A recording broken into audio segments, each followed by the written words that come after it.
La réalisation d'un bâtiment au Cameroun, c'est un véritable challenge.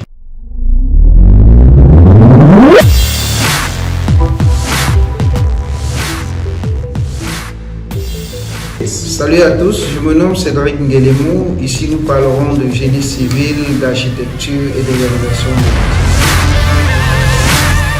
Dans cette série de vidéos, nous allons vous donner les différentes étapes qui entrent en jeu pour la réalisation d'un bâtiment, de l'achat du terrain jusqu'à la livraison du bâtiment clé à main.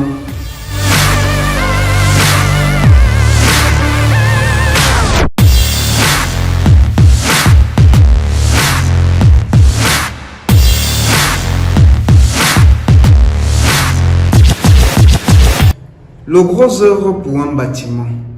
J'aimerais vous donner l'étape de réalisation d'un bâtiment, à commencer par le gros œuvre. Le gros œuvre, dans son nom propre, veut dire les premières œuvres. Ces premières œuvres sont constituées notamment de la fondation. J'aimerais dire à l'entame même des travaux préliminaires. Parfois, c'est des travaux qu'on néglige, mais qui sont très importants. Les travaux préliminaires, il s'agit de trouver des zones de stockage, des matériaux, l'approvisionnement en eau et les petits nécessaires pour le chantier. Cette étape est très cruciale pour le début d'un chantier et qu'on néglige souvent. Après la fondation débute toujours par une implantation.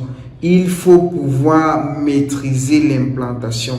Ça, c'est de l'étape où il faut parfois se faire représenter par des gens qui maîtrisent la chose. Pour ne pas vous faire des maisons inclinées, il faut réussir l'implantation. Vous pouvez faire appel à des techniciens ou des ingénieurs chevronnés pour vous implanter votre maison, ou à des topographes qui viendront à l'aide des appareils topographiques vous implanter votre maison. Ça, c'est dans l'entame. Après l'implantation, il faut faire des fouilles. Couramment, au chantier, beaucoup de gens se disent que c'est une étape facile. Non, c'est l'étape compliquée parce que il faudra respecter les points de fouille. Si vous ratez un point de fouille, vous seriez en train de creuser à maintes reprises et c'est de l'argent que vous serez en train de gâter pour rien. Il faut respecter les fouilles. Surtout qu'à l'implantation, on vous donne des directives exactes pour pouvoir mieux fouiller. Après les fouilles, il vous faut faire des semelles. J'ai dit en l'entame dans une de nos vidéos qu'il faut se faire représenter par des gens qualifiés. Les semelles sont à la base des éléments qui portent et transmettent la charge de la maison au sol. Et toute maison se doit d'être très bien fait à la fondation parce que c'est l'élément basique. L'élément le plus nécessaire lors de la réalisation d'une maison.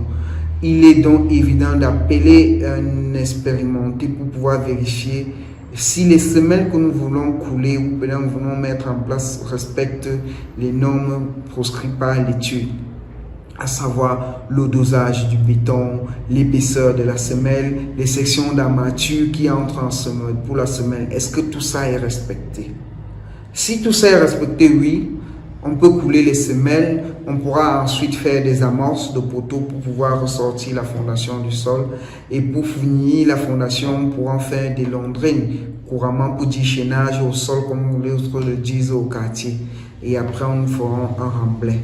Et par la suite, le cheminement est celui que nous connaissons tous, lever les murs, lever les poteaux et si possible, couler la dalle s'il s'agit d'une maison à niveau. Et ainsi de suite jusqu'à toler. Ça, ce sont les différentes étapes qui entrent en jeu lors de la réalisation du gros œuvre d'une maison.